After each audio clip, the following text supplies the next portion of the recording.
नमस्कार। कल से मुझे एके हंगल का शोले फिल्म वाला डायलॉग याद आ रहा है कि ये सन्नाटा क्यों पसरा है भाई। जब से अरविंद केजरीवाल जी ने आरएसएस के प्रमुख मोहन भागवत जी से 5 सवाल पूछे, पूरी आरएसएस खामोश है, पूरी भारतीय जनता पार्टी खामोश है। इसका मतलब अरविंद केजरीवाल जी के सवालों में सच्चाई है। अरविंद केजरीवाल जी के सवालों का जवाब पूरा देश चाहता है और आरएसएस और बीजेपी इस पर पूरी तरीके से खामोशी साधे हुए। कोई बोल ही नहीं रहा। देश के सामने इतने बड़े प्रश्न अरविंद केजरीवाल जी ने रखे। अपने आप को देशभक्त और राष्ट्रवादी कहने वाली संस्था आरएसएस, उसके प्रमुख मोहन भागवत जी से 5 सवाल उन्होंने पूछे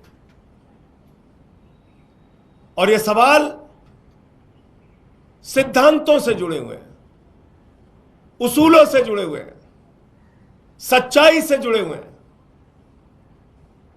आज दिल्ली के मुख्यमंत्री वो शख्स हैं हिंदुस्तान के। अरविंद केजरीवाल जी ने मुख्यमंत्री के पद को एक बार नहीं, उसूलों और सिद्धांतों की बात आई तो 2 बार मुख्यमंत्री के पद को 2 मिनट के अंदर छोड़ के लात मार के बोले हम सिद्धांतों की लड़ाई लड़ेंगे, उसूलों की लड़ाई लड़ेंगे, ईमानदारी की लड़ाई लड़ेंगे, सच्चाई की लड़ाई लड़ेंगे। 49 दिन की सरकार से मुख्यमंत्री के पद से इस्तीफा दिया। कोई चपरासी की नौकरी नहीं छोड़ना चाहता। जेल से निकल के आए, उसूलों और सिद्धांतों की बात आई, 2 मिनट के अंदर मुख्यमंत्री के पद से इस्तीफा दिया। और एक तरफ भारत के प्रधानमंत्री हैं, 75 साल की उम्र में भी अपनी कुर्सी नहीं छोड़ना चाहते। 75 साल की उम्र में भी अपनी कुर्सी से चिपके रहना चाहते हैं। तो ये बात तो पूरे देश के सामने खुली किताब की तरह है कि एक तरफ केजरीवाल जैसे ईमानदार और सच्चे नेता हैं जो मुख्यमंत्री की कुर्सी 1 नहीं 2 बार 2 मिनट के अंदर छोड़ के निकल देते हैं और ईमानदारी और सच्चाई, उसूलों और सिद्धांतों की लड़ाई लड़ते हैं। दूसरी तरफ भारत के प्रधानमंत्री हैं जो 75 साल की उम्र में भी अपने पद से चिपके रहना चाहते हैं। अब वो 5 सवाल जो अरविंद केजरीवाल जी ने कल मोहन भागवत जी से पूछे थे, वो 5 सवाल आज फिर से मैं आपके सामने दोहराना चाहता हूं और कुछ तथ्यों के साथ दोहराना चाहता हूं। पहला सवाल जो अरविंद केजरीवाल जी ने पूछा कि अपने आप को देशभक्त कहने वाली आरएसएस क्या इस बात से सहमत है कि आज भारतीय जनता पार्टी कोई राजनीतिक दल नहीं बचा बल्कि एक अपहरण गैंग बन चुका है। आज भारतीय जनता पार्टी कोई राजनीतिक दल नहीं बचा बल्कि पार्टियों को तोड़ने वाला एक गिरोह बन गया है। ईडी का डर दिखा के, सीबीआई का डर दिखा के, लालच देके, पैसे रुपए करोड़ों रुपए देके विधायकों को तोड़ना, सांसदों को तोड़ना,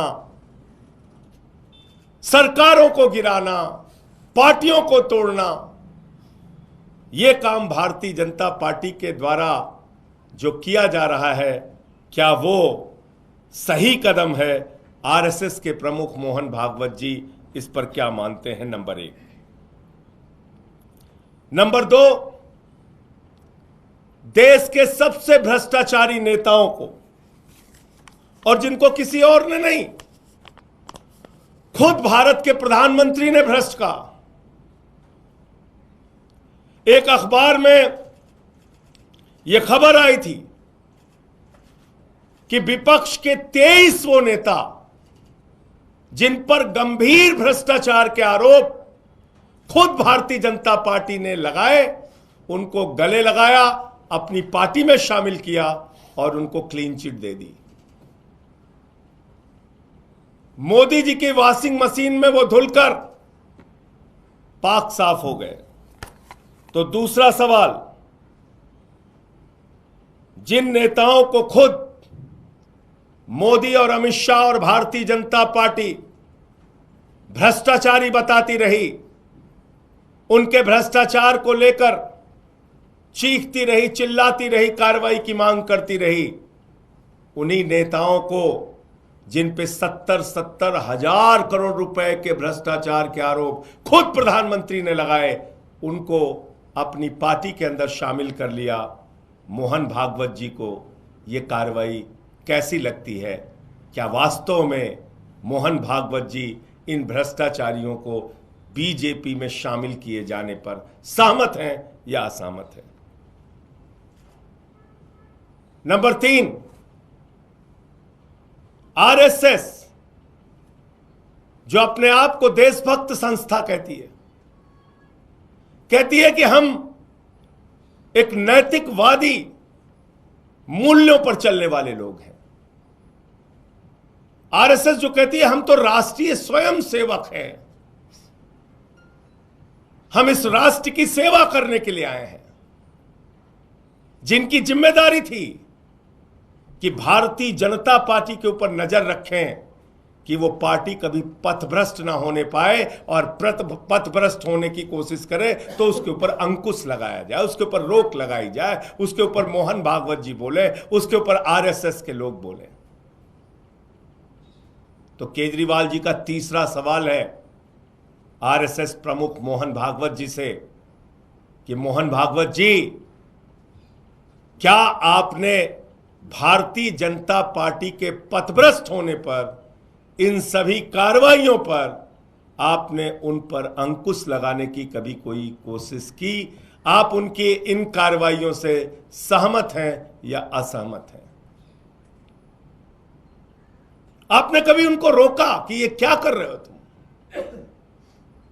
एक ऐसे मुख्यमंत्री जो फ्री शिक्षा, फ्री बिजली, फ्री पानी, फ्री इलाज, माताओं बहनों के लिए बस की फ्री यात्रा, बुजुर्गों की तीर्थ यात्रा, मुनाफे का बजट दिल्ली के लिए, ऐसे मुख्यमंत्री को जब जेल में डाला जाता है तो क्या मोहन भागवत जी के मन में प्रश्न उठता है कि यह काम बीजेपी गलत कर रही है, मोदी जी गलत कर रहे हैं? चौथा प्रश्न जो एक एक आरएसएस के कार्यकर्ता के मन में है, और आरएसएस का जो कार्यकर्ता बीजेपी में आया है उसके भी मन में है, और वो अपने आप को अपमानित महसूस कर रहे हैं। किस दबाव में बोल नहीं पा रहे नहीं मालूम, लेकिन जेपी नड्डा जो भारतीय जनता पार्टी के राष्ट्रीय अध्यक्ष हैं, उन्होंने खुले तौर पे कहा चुनाव के दौरान कि अब हमें आरएसएस की जरूरत नहीं है। तो क्या बेटा इतना बड़ा हो गया कि मां को आंखें दिखाने लगा? अपनी मातृ संस्था जिसकी कोख से बीजेपी पैदा हुई, उस आरएसएस को आंखें दिखाने का काम आज मोदी, जेपी नड्डा और अमित शाह कर रहे हैं।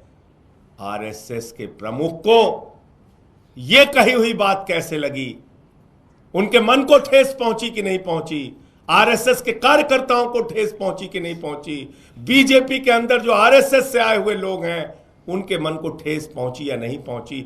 चौथा सवाल मोहन भागवत जी से दिल्ली के नेता, देश के नेता और पार्टी के राष्ट्रीय अध्यक्ष आदरणीय अरविंद केजरीवाल जी ने पूछा है।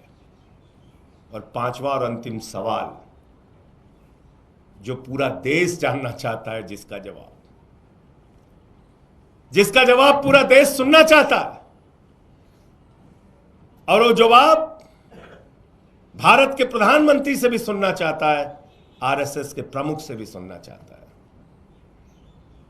आरएसएस ने और बीजेपी ने एक सिद्धांत निर्धारित किया अपने संगठन के लिए कि 75 साल पूरा होने पर भारतीय जनता पार्टी के नेता को अपने पद से इस्तीफा देना पड़ेगा। 75 साल की आयु पूरा करने के बाद कोई लोकसभा विधानसभा का चुनाव नहीं लड़ेगा, कोई मंत्री मुख्यमंत्री और प्रधानमंत्री नहीं बनेगा। 75 साल में बीजेपी के नेता को रिटायर होना पड़ेगा। यह सिद्धांत आरएसएस और बीजेपी ने निर्धारित किया, अपने लिए बनाया, लेकिन अमित शाह मोदी जी के बारे में पूछने पे कहते हैं मोदी जी तो 75 साल के बाद भी देश के प्रधानमंत्री रहेंगे। मोदी जी तो 75 साल के बाद भी रिटायर नहीं होंगे। ये तो देश की जनता को तय करना है वो रहेंगे कि नहीं रहेंगे।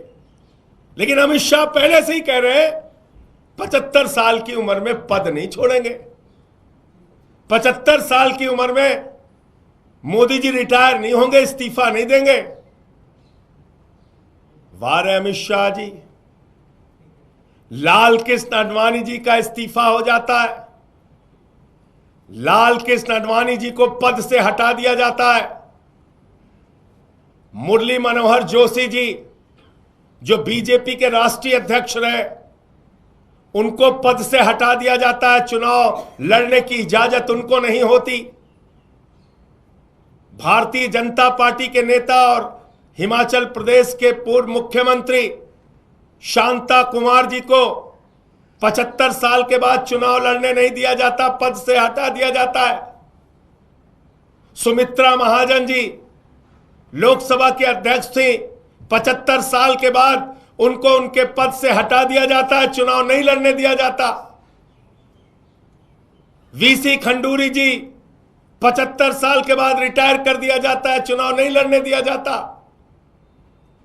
ये तमाम नेता, कलराज मिश्रा जी हमारे उत्तर प्रदेश के नेता, उनको 75 साल के बाद रिटायर कर दिया जाता है, पद से हटा दिया जाता है। लेकिन मोदी जी 75 साल के बाद भी रिटायर नहीं होंगे। जो नियम अपने पार्टी के जनक के लिए आपने बनाया, जो नियम आपने अपने पार्टी के वरिष्ठ नेताओं के लिए बनाया, क्या वो नियम उन नेताओं को राजनीति से बेदखल करने और निपटाने के लिए बनाया? हमेशा हमेशा के लिए उनकी राजनीति को समाप्त करने के लिए बनाया? और अगर वो नियम खुद आपने बनाया तो आपके ऊपर वो नियम लागू क्यों नहीं होगा? फिर मैं दोहरा रहा हूं इस बात को। एक तरफ अरविंद केजरीवाल है जो एक बार नहीं 2 बार मुख्यमंत्री के पद को, यहां लोग चपरासी की नौकरी नहीं छोड़ना चाहते हैं, मुख्यमंत्री के पद को 2 मिनट में छोड़ के उसूलों, सिद्धांतों, सच्चाई और ईमानदारी के लिए आगे बढ़ गए, उसकी लड़ाई के लिए निकल पड़े। और एक तरफ भारत के प्रधानमंत्री हैं जो 75 साल की उम्र में भी अपने पद से चिपके रहना चाहते हैं, प्रधानमंत्री की कुर्सी से चिपके रहना चाहते हैं, प्रधानमंत्री की कुर्सी को छोड़ना नहीं चाहते। ये फर्क है मोदी और अरविंद केजरीवाल में, जो खुली किताब की तरह देश के सामने है। और इसलिए मैं फिर कह रहा हूं, शोले के डायलॉग पर सन्नाटा क्यों पसरा है भाई पर, मत चलो बीजेपी और आरएसएस वालों। और जो सवाल केजरीवाल जी ने पूछा है उसका जवाब मोहन भागवत जी को और बीजेपी को देना चाहिए, क्योंकि पूरा देश इन सवालों का जवाब चाहता है। बहुत धन्यवाद। आपके कोई प्रश्न हो तो आप पूछ सकते हैं। संजय जी, कल बीजेपी के कुछ नेताओं से हमारी बात हो रही थी। उनका ये कहना था कि इस तरह के सवाल जो अरविंद केजरीवाल पूछ रहे हैं, क्या अरविंद केजरीवाल ये बता सकते हैं कि जब उन्होंने पार्टी बनाई थी उन्होंने ये कहा था कि एक आदमी 2 पद पे नहीं रहेगा और एक ही आदमी हमेशा के लिए अध्यक्ष नहीं रहेगा। अपने मन मुताबिक वो अपने सिद्धांत नियम चेंज कर लें और दूसरे पे सवाल उठाएं। देखिए, ऐसा है कि बातें बनाने के लिए बातें नहीं चलती हैं, सामने आंख में आंख मिलाकर बात करनी होती है। ये 5 सवाल एक ज्वलंत सवाल है इस देश के सामने जो केजरीवाल जी ने पूछा है, और इसका जवाब आरएसएस को देना चाहिए, मोहन भागवत जी को देना चाहिए। उस बीजेपी के नेता से मैं ये कहना चाहता हूं, 10 साल के राजनीतिक सफर में केजरीवाल ने जो कमाल करके दिखाया है उसका कोई उदाहरण हिंदुस्तान की राजनीति में आपको नहीं मिलेगा। एक छोटी सी पार्टी को उठाकर राष्ट्रीय पार्टी बना दिया, 2 राज्यों में सरकारें बनाई प्रचंड बहुमत की, एक राज्य में 3 बार सरकार बनाई, पंजाब में प्रचंड बहुमत की सरकार बनाई, मुख्यमंत्री, मंत्री, विधायक, सांसद बनाए। कोई आर्थिक संसाधन नहीं, किसी बड़े राजनीतिक परिवार से रिश्ता नहीं, जमीन से उठ के अगर केजरीवाल बनने की ताकत है किसी नेता के अंदर तो आप उदाहरण दीजिए, बताइए देश में एक नेता बताइए। और मैंने तो उदाहरण दे दिया, चपरासी की नौकरी कोई नहीं छोड़ता। 49 दिन के मुख्यमंत्री के पद से उसूलों सिद्धांतों की बात आई तो इस्तीफा दे दिया। जेल में संघर्ष किया, जेल में लड़ाई लड़ी, बाहर निकले तो 2 मिनट में मुख्यमंत्री के पद से इस्तीफा दे दिया। तो सवाल आज ये है। धन्यवाद।